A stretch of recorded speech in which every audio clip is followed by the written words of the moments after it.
BJP ने एक प्रेरणा स्थल बनाया है लखनऊ में। कल प्रधानमंत्री वहां जाएंगे। 65 एकड़ का प्रेरणा स्थल, वहां 65 फीट की प्रतिमाएं अटल बिहारी जी की, वाजपेयी जी की, दीनदयाल उपाध्याय जी की, श्यामा प्रसाद मुखर्जी जी की। वो देखिए, वो तस्वीर आ गई आपकी। कल 2 लाख लोग यहां पर आएंगे। 230 करोड़ रुपए की लागत है।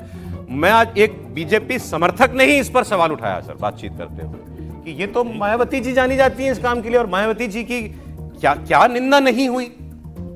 लेकिन इसमें मायावती जी की तरह से मूर्ति योगी जी की या नरेंद्र मोदी की नहीं है ना। नहीं, वो ठीक है सर, ये बात बड़ा पब्लिक मनी की है, बात पब्लिक मनी की है। वो ठीक है, हो सकता है उन्होंने जितना पैसा लगाया उसके सामने ये छोटा अमाउंट हो, लेकिन फिर भी देखिए, मैं व्यक्तिगत तौर पर मैं इन चीज़ों के पक्ष में नहीं खड़ा होता हूँ। ये बात और है कि पूरी भारत की राजनीति को या पूरे भारत के राष्ट्र को, हम उसको एक टर्म बोलते हैं, political iconography of a nation, जिसको यदि हम भारत की एक आइकोनोग्राफी करें तो ये सारे गांधी नेहरू तक सीमित होकर के रह गए हैं। बाद में सुभाष पटेल जी को जोड़ा गया क्योंकि बहुत क्रिटिसिज्म होने लगा। नहीं तो गांधी, और गांधी के बाद पंडित नेहरू, फिर श्रीमती इंदिरा गांधी, इसके योजनाओं के नाम हो, सड़क के नाम हो, सारी चीजें होती रहे। उससे होता क्या है, पॉलिटिकल नैरेटिव क्रिएट करने में मदद बनती है, क्योंकि जहां भी जाएंगे, जिस शहर में जाएंगे आप गांधी जी मिल जाएंगे, जिस शहर में जाएंगे नेहरू मिल जाएंगे, जिस शहर में जाएंगे इंदिरा गांधी मिल जाएंगे, जिस शहर में जाएंगे राजीव गांधी मिल जाएंगे। जिस योजना को हाथ पकड़िए, जिस स्टेशन को पकड़िए, जिस गली मोहल्ले चौराहे, सब जगह वही देखेंगे। सब बदल भी तो रहे हैं सर। नहीं, मैं फिर कह रहा हूं, उसको ये काउंटर करने की मुझे लगता है कि एक प्रयास है। इतना ही अंतर है कि वो परिवार के नाम पे होता था या आपके नेताओं के नाम पर है। मेरे नेताओं के नाम नहीं, मेरे नेताओं के नाम पे नहीं। फिर देखिए, इनको सिर्फ आप भारतीय जनता पार्टी के नेता के तौर पर इनको मत बोलिए। अटल बिहारी वाजपेयी भारतीय जनता पार्टी के सिर्फ नेता नहीं थे, एक बहुत बड़े, जिनकी जो सबको स्वीकार होने वाले। सर, ये सब्जेक्टिव बहस है, फिर तो नेहरू जी देश के पहले प्रधानमंत्री थे। नहीं, मैं फिर कह रहा हूं, मैंने इसलिए शुरुआत में ही कहा कि इसके बावजूद भी मैं इस पर सहमत नहीं हूं। बोल रहे हैं आप? देखिए, अगर दीनदयाल उपाध्याय और श्यामा प्रसाद मुखर्जी भी इस बात को पसंद नहीं करते कि उनके नाम पे इतनी बड़ी बड़ी मूर्तियां बनाई जाए, इतनी जगह गई जाए।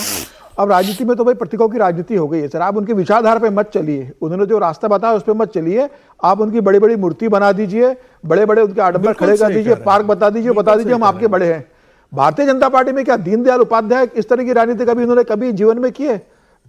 श्यामा प्रसाद मुखर्जी ने क्या ऐसी राजनीति की है? अटल बिहारी क्या इस तरह की राजनीति के लिए जाने जाते रहे? आज अटल बिहारी वाजपेयी जी का कल जन्मदिन है अटल बिहारी वाजपेयी, श्यामा प्रसाद मुखर्जी और दीनदयाल उपाध्याय कल सबसे ज्यादा दुखी होंगे जब उनके ऊपर माल्यार्पण होगा कि क्या इसके लिए हमने जनसंघ को, उसके लिए भारतीय जनता पार्टी को बनाया था कि इस तरीके से आप पैसों का फिजूल खर्ची करेंगे। सिर्फ 30 सेकंड, एक सेकंड, एक लाइन।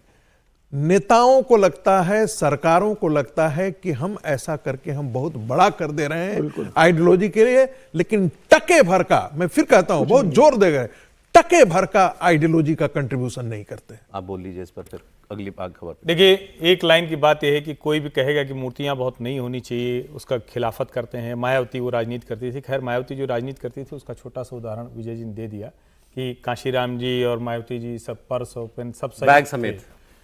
इसको आप समझिए, ये अलग है। भारतीय जनता पार्टी के ऊपर यही तो आरोप लगता है ना कि अपने नायकों का नाम लेने में, अपने नायकों की प्रतिष्ठा बनाने में, अपने नायकों की विचारधारा बताने में डरते हैं वो।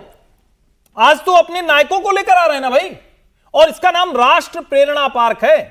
श्यामा प्रसाद मुखर्जी, दीनदयाल और अटल बिहारी वाजपेयी इस देश में विचार के तौर पर जो एक कहीं के अलग अलग खेमे थे, उसमें एक अलग तरह का विचार लेकर आए। एकात्म मानव दर्शन जैसा बड़ा विचार देने वाला व्यक्ति, उसकी समीक्षा ही नहीं हुई। इस देश में 370 हटाकर लेकर आना है, उसको हम साथ में रखेंगे, उसके बिना भारत पूरा नहीं है, यह कहने वाले श्यामा प्रसाद मुखर्जी की हम बात ही नहीं करते। अटल बिहारी वाजपेयी जैसा नेता जो सही मायने में, और मैं इसको चैलेंज करता हूं, इस पर डिबेट कर सकता हूं, रियल रिफॉर्मर था वो मॉडर्न इंडिया का, आधुनिक भारत के असल निर्माता अटल बिहारी वाजपेयी। आप उनकी चर्चा नहीं करते, और अगर उनके नाम पर राष्ट्र प्रेरणा पार्क बना है तो ये तो बेहतर है ना। पार्टी तो साहब, ये फिर वही कह रहा हूं, वो विचारधारा जिसको सुहाएगी, सर प्लीज, वो जिसको सुहाएगी उसको अच्छी लगेगी ना मूर्ति। देश में बी आर अम्बेडकर से बड़ा दलित आइकॉन है क्या? आजादी के बाद कांशीराम जी ने जो काम किया दलितों के लिए, किसी और नेता ने किया क्या? फिर उनकी मूर्ति क्यों गलत है? किसने कहा गलत है? किसी भी चीज का जिसको कहते हैं कि ओवर ठीक नहीं है, एग्जेगरेशन ठीक नहीं है, हर दूसरे चौराहे पर एक ही तरह के व्यक्ति की मूर्ति ठीक नहीं है, लेकिन राष्ट्र नायकों की मूर्तियां कुछ तो होनी ही चाहिए। B.R. अम्बेडकर जी इस देश के हमारे नायकों की होनी चाहिए बस। लेकिन नहीं, मैंने बोला B.R. राष्ट्र नायक का अम्बेडकर, मतलब आपने सुना हमारे नहीं? नायक है। मैंने कहा B.R. अम्बेडकर। चलिए, तो या तो आप कह रहे हैं कि हम उनको नायक न माने, इनको माने, मैं तो कह रहा हूं वो भी नायक थे, लेकिन अतिरेक। अब अगर कल को श्यामा प्रसाद जी, दीनदयाल जी, अटल जी की मूर्ति ही लगाने लगे भारतीय जनता पार्टी, उसका विरोध करें। चलिए अच्छा।